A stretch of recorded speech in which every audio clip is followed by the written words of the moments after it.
সম্মানিত দর্শক শ্রোতা, পরম সৃষ্টিকর্তা যিনি অসীম দয়ালু, শুরু করছি তার নামে। আজকের বিষয়, বাংলাদেশে 100 ট্রাক অস্ত্র ঢোকার সম্ভাবনা আছে এবং প্রায় 50 ট্রাকের মতো অস্ত্র ঢুকে গেছে। সে বিষয়ে আপনাদের সাথে সংক্ষেপে একটু শেয়ার করব। আকাশে যখন চাঁদ উঠে, তখন হয়তোবা যেদিন উঠে সেদিন হয়তোবা অনেক সময় মেঘাচ্ছন্ন যদি থাকে, বৃষ্টি বাদল যদি হয়, তাহলে দেখা যায় না, ঘোলাটে যদি থাকে। কিন্তু পরবর্তীতে যদি আপনি আপনার অঞ্চলে যদি ঘোলাটে থাকে, তাই অন্য অঞ্চলে, যে অঞ্চল পরিষ্কার থাকে, সে অঞ্চলগুলো থেকে কিন্তু আভাস বের হয় যে চাঁদ দেখা গেছে, চাঁদ হেলে আছে, কাট করা আছে, বা বড় হয়েছে, ছোট হয়েছে, মানে বিভিন্ন ধরনের মন্তব্য করা হয়। তো 5ই আগস্টের পর যে বিপ্লব হয়েছে, সে বিপ্লবে নিঃসন্দেহেই একটা পরিবর্তন হওয়ার কথা ছিল। আমরা অনেক স্বপ্ন নিয়ে ছিলাম যে পরিবর্তন হবে, শুধু সরকার পরিবর্তন হবে না, দেশের বিচার ব্যবস্থাটা স্বচ্ছ হবে, দেশের আইনি ব্যবস্থাটা স্বচ্ছ হবে, দেশে আর কোনো হত্যাকাণ্ড হবে না, গুম খুন হবে না।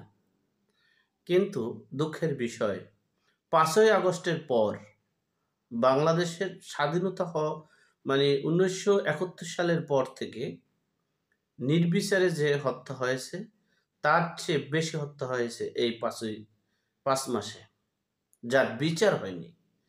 পৃথিবীর ইতিহাস বিরল যে 21শে গ্রেনেড হামলায় 24 জনকে হত্যা করা হয়েছে, সে মামলা নেই। 10 ট্রাক মামলার আসামি, ফাঁসির দণ্ডের আসামি, সেগুলো খালাস। 144 জন জঙ্গি খালাস। এরপরে বাংলাদেশে যে স্নাইপার অস্ত্র, যেটা নিষিদ্ধ, রাষ্ট্রের জন্য নিষিদ্ধ, রাষ্ট্রের সেনাবাহিনী দেশ রক্ষার জন্য নিষিদ্ধ, সেখানে তাদের কাছে সেই অস্ত্র। এরপরে দেখেন বাংলাদেশে ইসলামকে ব্যবহার করে। ইসলাম এমন একটা ধর্ম, শান্তির ধর্ম। ইসলামের মাধ্যমে বাংলাদেশে সকল কিছু অর্জন করা সম্ভব। কিন্তু বাংলাদেশে যে ইসলাম, দুইটা ইসলাম, এটা আমার জানা মতে, আপনাদের হয়তো বা আমার ভুলও হতে পারে। আলিয়া মাদ্রাসা করেছে কারা? বাংলাদেশের ইসলামটা, এটা হচ্ছে এজিদি ইসলাম, মক্কা মদিনের ইসলাম না, কোরআন হাদিসের ইসলাম নয়। যাই হোক, 10 ট্রাক অস্ত্র মামলায় এই লুৎফুজ্জামান বাবরকে খালাস দেওয়ার পর, এরপরে তিনি বের হওয়ার পর সবাই আনন্দ উল্লাস করছে। আপনারা শুনেছেন পাকিস্তান থেকে, করাচি থেকে ডাইরেক্ট আমাদের কার্গো আসছে, এবং সেখানে কি আসছে, কেন আসছে, শুধু চেক করার জন্য ওখানের কর্মকর্তা বলেছিল সেই কর্মকর্তার চাকরি নেই, তাকে ট্রান্সফার করা হয়েছে, বরখাস্ত করা হয়েছে। এরপরে আমাদের যে অস্ত্র আসছে, স্নাইপার অস্ত্র আছে, আপনারা শুনেছেন আমাদের উপদেষ্টা পরিষদের সদস্য জনাব মাহফুজ আলম, মাস্টারমাইন্ড মাহফুজ আলম সাহেব, তিনি বলেছেন আমাদের যথেষ্ট পরিমাণ সক্ষমতা আছে, গৃহযুদ্ধ লাগবে, আপনারা প্রস্তুতি নেন। সেই সব কিছুর প্রকাশ যেমন, তেমনি হাসনাত আবদুল্লাহ, যিনি সমন্বয়কারী আলোচিত, তিনি বৈঠকে উপস্থিত। রফিকুল ইসলাম মাদানি, আপনারা চিনেন, সেই পিচ্চি মাদানি হিসেবেও অনেকে সময় আগে চিনতেন। আমার সাথে তার সরাসরি দেখা হয়েছিল, যে তার যে কালচার, তার যে অবস্থা, আমি দূর থেকে তাকে জরিপ করেছিলাম যে সে কি করতে পারে। যাই হোক, তিনি প্রকাশ্যে বলেছেন এই দেশটাকে হিন্দুত্ববাদীর থেকে, হিন্দুদেরকে ধ্বংস করতে হবে এবং এই দেশে কোনো দল থাকতে পারবে না। এই দেশ ইসলামী রাষ্ট্রে রূপান্তরিত হবে। প্রয়োজনে 10 ট্রাক না 100 ট্রাক অস্ত্র আনবো, আনছি, প্রকাশ্যে বলেছেন। ও এই যে 100 ট্রাক অস্ত্র আনবে, আনছে, প্রয়োজনে কই তাকে কি অ্যারেস্ট করা হয়েছে? তাকে গুম করা হয়েছে? আর যদি কোনো রকমের কেউ বলতে পারে যে আমার কাছে একটা অস্ত্র আছে, কেউ যদি খালি বলে সমন্বয়কারীরা, তা দেখবেন আমাকে নিয়ে রিমান্ড দেওয়া শুরু হয়ে যাবে। কিন্তু আমি তো স্বপ্ন চোখেও দেখিনি অস্ত্র। এই হলো দেশের পরিস্থিতি। যেই দেশে বিনা বিচারে হত্যা হচ্ছে, যেই দেশে বিনা বিচারে গুম হচ্ছে, যেই দেশে বিনা বিচারে মানুষের মানে ধন সম্পদ লুটপাট করা হচ্ছে, চাঁদাবাজি করা হচ্ছে, নৈরাজ্য করা হচ্ছে, সেই দেশটা কোথায় গিয়ে দাঁড়িয়েছে? দেশে এখন অস্ত্রের শুধু খেলা। আমরা এই অস্ত্রের খেলা চাই না। আমরা চেয়েছিলাম গত 15 বছরে আমরা একনায়কতন্ত্র থেকে বের হতে চেয়েছিলাম, আমরা পরিবারতন্ত্র থেকে বের হতে চেয়েছিলাম। এই যেই সরকার চলে গেছে সেই সরকারেরও 50% জনগণ চেয়েছেন যে পরিবর্তন। কারণ হচ্ছে তারা যে লুটপাট শুরু করছে দোসরদের দিয়ে, তাতে দেশটা ধ্বংসের দিকে ধাবিত হবে। আসল সৈনিক যারা, আসল দেশপ্রেমিক যারা, দেশের কল্যাণ বয়ে আনে যারা, যারা আসল শ্রমিক, তারা বঞ্চিত। এই জন্য আওয়ামী লীগেরও 50% সমর্থনকারীরা এই আন্দোলন সংগ্রাম করেছে। তাই বলে এই না এটাকে রিসেট বাটন পুশ করতে হবে, এখানে জঙ্গি তালেবানি রাষ্ট্র করতে হবে। ইসলামের রাষ্ট্র কায়েম করার জন্য তো এগুলোর দরকার হয় না। আপনার ইসলামী রাষ্ট্র কায়েমের জন্য 2টা আইন খালি পাশ করেন, আইন বিচার ব্যবস্থাটাকে ইসলামের আওতায় নিয়ে আসেন, তাহলে আর সব কিছু বাদ। এমন ইসলামে শাসন ব্যবস্থা আপনি চান যখন মানুষকে নির্দ্বিধায় হত্যা করা হয়, সে হত্যার কি ইসলামের বিধান অনুযায়ী কোনো বিচার নাই? সেটা কি কোনোদিন চেয়েছেন? চাইনি। এই দেশে নির্বিচারে আগুন দিয়ে মানুষ পোড়ানো হয়েছে, তার তার কি বিচার হয়েছে? সেটা কি ইসলাম বলছে যে সেটার বিচার হবে না?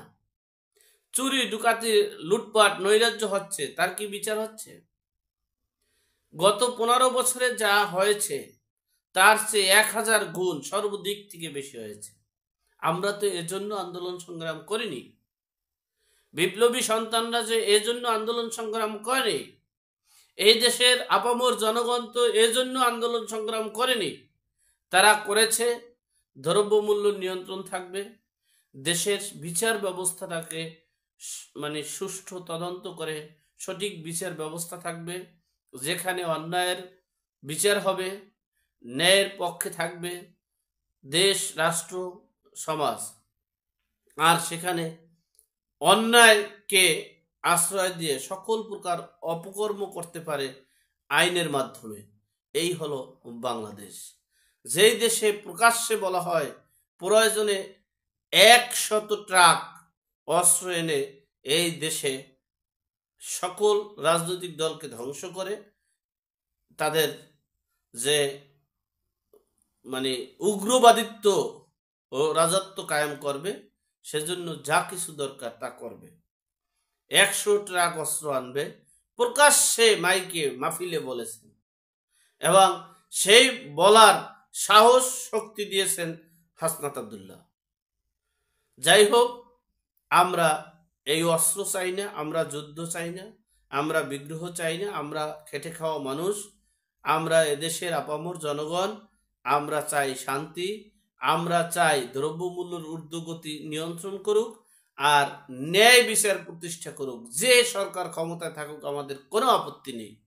20 বছর ডক্টর মোহাম্মদ ইউনূস থাকুক, কিন্তু বাংলাদেশের 50% জনগণের একটাই কথা, ন্যায় বিচার প্রতিষ্ঠা এবং দ্রব্যমূল্য ঊর্ধ্বগতি নিয়ন্ত্রণ। এই যে 2টা জিনিস যদি মানে পুঙ্খানুপুঙ্খ রূপে সঠিকভাবে নিয়ন্ত্রণ করতে পারে, সঠিকভাবে প্রয়োগ করতে পারে, তাহলে ডক্টর মোহাম্মদ ইউনূস 100 বছর থাকুক, তাতেও কিছু আসা যায় না। বাংলাদেশের 50% জনগণ সেটা চায়। আর আপনারা চাচ্ছেন প্রয়োজনে 100 ট্রাক অস্ত্র এনে দেশটাকে উগ্রবাদিত্ব করে দেব, দেশটাকে একটা জঙ্গি রাষ্ট্রে রূপান্তরিত করব। আমরা তো এটা চাই না, এটার প্রয়োজন নেই। আমরা আমাদের কর্মের মাধ্যমে, আমাদের কথা, চাল চলন, আচরণের মাধ্যমে পশ্চিমা রাষ্ট্রগুলো সবাই আমাদের উপরে আক্রোশ করছে। আমরা দেশটাকে যুদ্ধের দিকে ধাবিত করছি। আমরা আমাদের আচরণ, আমাদের কথা, আমাদের দৃষ্টিভঙ্গি, আমাদের কালচারের মাধ্যমে আওয়ামী লীগ কখনোই কিচ্ছু করতে পারত না।